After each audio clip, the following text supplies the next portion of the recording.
गौतम बुद्ध की कर्म पर एक प्रेरणादायक कहानी।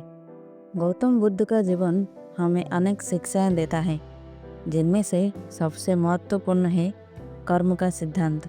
उनका मानना था कि हमारे कर्म हमारे भविष्य को आकार देते हैं और जैसे कर्म हम करते हैं वैसे ही परिणाम हमें मिलते हैं। इस कहानी में हम उनके जीवन से एक प्रेरणादायक घटना का वर्णन करेंगे, जो हमें कर्म के महत्व को समझने में मदद करेगी। नमस्कार दोस्तों, बुद्ध थिंग्स बाय चैनल में आप सभी का स्वागत है। और आपको वीडियो अच्छी लगे तो लाइक, शेयर एंड सब्सक्राइब जरूर कीजिए। तो चलिए दोस्तों, आज की कहानी शुरू करते हैं। एक गरीब व्यक्ति की कहानी। एक बार की बात है, गौतम बुद्ध अपने शिष्यों के साथ एक गांव में ठहरे हुए थे। उनके प्रवचनों को सुनने के लिए गांव के लोग बड़ी संख्या में वहां इकट्ठा हुए थे। उसी गांव में एक गरीब व्यक्ति भी रहता था, जो बुद्ध के प्रवचनों के बारे में सुनकर वहां आ गया। वो हमेशा दुखी और असंतुष्ट रहता था, क्योंकि उसे लगता था कि उसकी मेहनत के बावजूद उसे जीवन में सुख और संतोष नहीं मिलता है।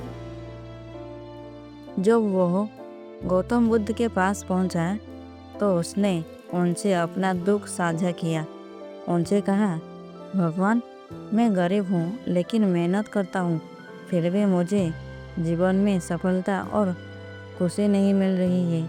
क्या मेरे साथ भगवान ने अन्याय किया है? बुद्ध ने मुस्कुराते हुए उस व्यक्ति से कहा, इस संसार में कोई भी व्यक्ति हमेशा दुखी या हमेशा सुखी नहीं रह सकता।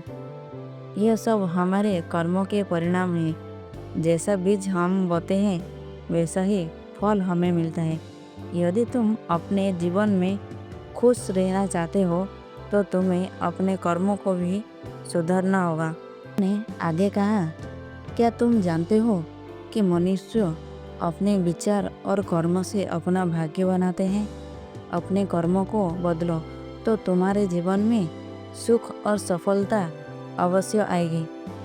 उस व्यक्ति की जिज्ञासा बढ़ गई और उसने बुद्ध से पूछा, भगवान, क्या आप मुझे कर्म का प्रभाव समझा सकते हैं? बुद्ध ने एक कहानी सुनाई।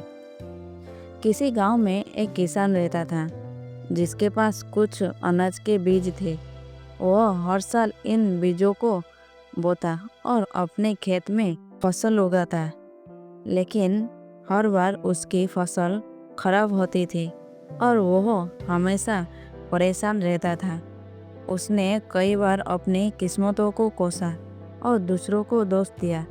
एक दिन एक ज्ञानी व्यक्ति ने उसे सलाह दी कि यदि वो अच्छी फसल चाहता है तो उसे अच्छे बीज बोने होंगे और अपनी जमीन को ठीक से तैयार करना होगा। किसान ने उस व्यक्ति की बात मानी, अच्छे बीज बोए और अपनी जमीन को अच्छी तरह तैयार किया। अगले साल उसे बहुत ही अच्छी फसल मिली और वह खुशी से झूम उठा। बुद्ध ने समझाया, यह कहानी यह बताती है कि जिस प्रकार किसान को अच्छे बीज और सही मेहनत से अच्छी फसल मिली, उसी प्रकार तुम्हारे जीवन में भी यदि तुम अच्छे कर्म करोगे तो तुम्हें अच्छे परिणाम मिलेंगे। अपने जीवन में सुख और सफलता का बीज बोना तुम्हारे अपने हाथ में है।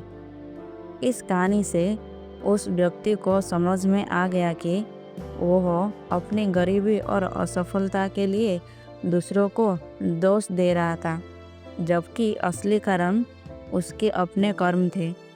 उसने बुद्ध से वादा किया कि वह अब से अपने कर्म पर ध्यान देगा और सकारात्मक सोच के साथ जीवन में आगे बढ़ेगा। गौतम बुद्ध ने उनसे कहा, याद रखना, हमारे कर्म ही हमारे भाग्य का निर्माण करते हैं। जैसे जलती हुई आग में हाथ डालने से हाथ जल जाएगा, वैसे ही बुरे कर्म करने पर हमें दुख और कष्ट का सामना करना पड़ता है। इसलिए सदैव अच्छे कर्म करो और मन को शांत और निर्मल बनाओ। उस व्यक्ति ने बुद्ध की शिक्षा को जीवन में अपनाया और अपने विचारों को और कर्मों को सकारात्मक बनाया। उसने मेहनत की, ईमानदारी से काम किया और धीरे धीरे उसकी आर्थिक स्थिति में भी सुधार हुआ। वह अब दुखी नहीं था, बल्कि अपने जीवन में संतोष का अनुभव करने लगा। बुद्ध के कर्म पर यह शिक्षा उसके जीवन में एक नया मोड़ लाई और उसने अपने कर्मों की शक्ति को समझा। इस कहानी से हमें यह शिक्षा मिलती है कि हम जैसा कर्म करेंगे वैसा ही फल हमें प्राप्त होगा। यदि हम अच्छे कर्म करेंगे तो सुख, शांति और सफलता हमारे जीवन में आएगी। हमें अपने कर्मों की जिम्मेदारी लेनी चाहिए और किसी भी कठिनाई या समस्या के लिए दूसरों को दोष देने की बजाय अपने कर्मों को सुधारने का प्रयास करना चाहिए। गौतम बुद्ध का यह उपदेश हमें यह सिखाता है कि हम अपने विचारों और कर्मों से ही अपने जीवन का निर्माण कर सकते हैं। नमो बुद्धाय।